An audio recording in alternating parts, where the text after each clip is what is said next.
Chapter 5.3, Recording Dishonored Checks, Electronic Fund Transfers, and Debit Card Purchases. One of the things we want to talk about before we get going is we want to talk about what a dishonored check is. A dishonored check is when someone writes you a check, you cash it, and when you go to cash that check, there is what's called insufficient funds behind it. There's no cash behind that check. It's important to know that when you do have a dishonored check, that basically when the check was first received, it was deposited and the amount was added to the bank account.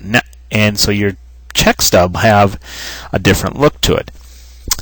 Now, since it's dishonored, the amount must be subtracted from the bank account. You don't have that cash, and on top of that, the bank's going to charge you a fee, which you must then turn around and charge your customer. Oftentimes, stores will post signs to inform customers of the charge that will be imposed of a dishonored check. Usually, you see it around $30, $35.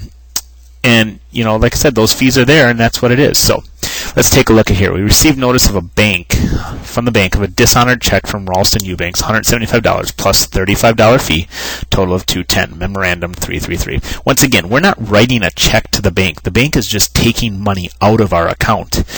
Therefore, that's why it's actually a memorandum and it's not a check for the source document, in case you were curious. So basically what we need to do here is Ralston wrote us a check. It was no good. So in other words, that check that had money behind it is pretty much now just a piece of paper. So it's not really good to us. And the bank said, okay, well, we don't accept that and we're going to have a fee on there, so we need to charge that too. So what we're going to do is we're going to write the date, and we're going to put the account title. Well, if you take a look at the transaction, received notice from the bank, a dishonored check from Ralston Eubanks, $175 plus $35. Ralston owes us money because his check that he once wrote us is now no good. So he still owes us money. So now instead of debiting cash, well, we need cash from him. So he owes us money, and when someone owes us money, that is called accounts receivable. So we're going to use the accounts receivable, Ralston Eubanks. Our source document is M333, and we're going to debit it for the amount of the dishonored check plus the fee. As most times in almost all businesses, they always pass all expenses on to the customers, so that would be for $210. Now, if you take a look at this transaction, what don't we have? Well, unfortunately, we don't have that cash anymore. So what we have to do is we have to actually credit that cash account to reduce the amount of cash because Ralston's check that he wrote us was no good for $210. So that's how you record a dishonored check. Let's take a look at a couple more transactions. How about paid cash to Reed Rossman, $174, using EFT, memorandum number 334. Well, an EFT is nothing more than electronic fund transfer. This could be from bank to bank account.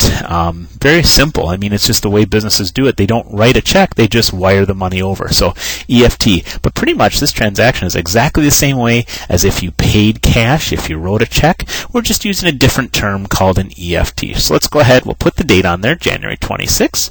We paid cash on account. That should be a red flag that we're going to be using our accounts payable. We paid Reed, and we paid him electronically, but we're going to use our memorandum 334.